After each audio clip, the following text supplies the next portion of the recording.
एक आदमी ने एक बहुत ही खूबसूरत लड़की से शादी की। शादी के बाद दोनों की ज़िंदगी बहुत प्यार से गुजर रही थी। वह उसे बहुत चाहता था और उसकी खूबसूरती की हमेशा तारीफ किया करता था। कुछ महीनों के बाद लड़की चर्म रोग से ग्रसित हो गई और धीरे धीरे उसकी खूबसूरती जाने लगी। खुद को इस तरह देख उसके मन में डर समाने लगा कि यदि वह बदसूरत हो गई तो उसका पति उससे नफरत करने लगेगा और वह उसकी नफरत बर्दाश्त नहीं कर पाएगी।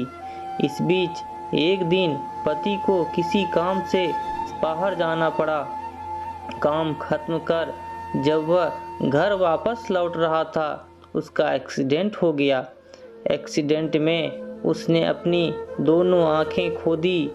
इसके बावजूद भी उन दोनों की जिंदगी सामान्य तरीके से आगे बढ़ती रही। समय गुजरता रहा और अपने चर्म रोग के कारण लड़की ने अपनी खूबसूरती पूरी तरह गंवा दी। वह बदसूरत हो गई, लेकिन अंधे पति को इस बारे में कुछ भी पता नहीं चला था, इसलिए इसका उसके खुशहाल विवाहित जीवन पर कोई प्रभाव नहीं पड़ा। वह उसे उसी तरह प्यार करता रहा। एक दिन उस लड़की की मौत हो गई। पति अब अकेला हो गया। वह बहुत दुखी था। वह उस शहर को छोड़कर जाना चाहता था। उसने अंतिम संस्कार की सारी क्रियाविधि पूर्ण की और शहर छोड़कर जाने लगा।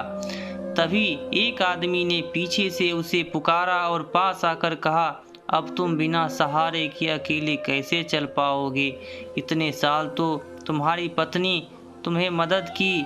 पति ने जवाब दिया, दोस्त, मैं अंधा नहीं हूँ, मैं बस अंधा होने का नाटक कर रहा था, क्योंकि यदि मेरी पत्नी को पता चल जाता कि मैं उसकी बदसूरती देख सकता हूँ तो वह उस रोग से ज़्यादा दर्द देता। इसलिए मैंने इतने साल अंधे होने का दिखावा किया। वह बहुत अच्छी पत्नी थी, मैं बस उसे खुश रखना चाहता था।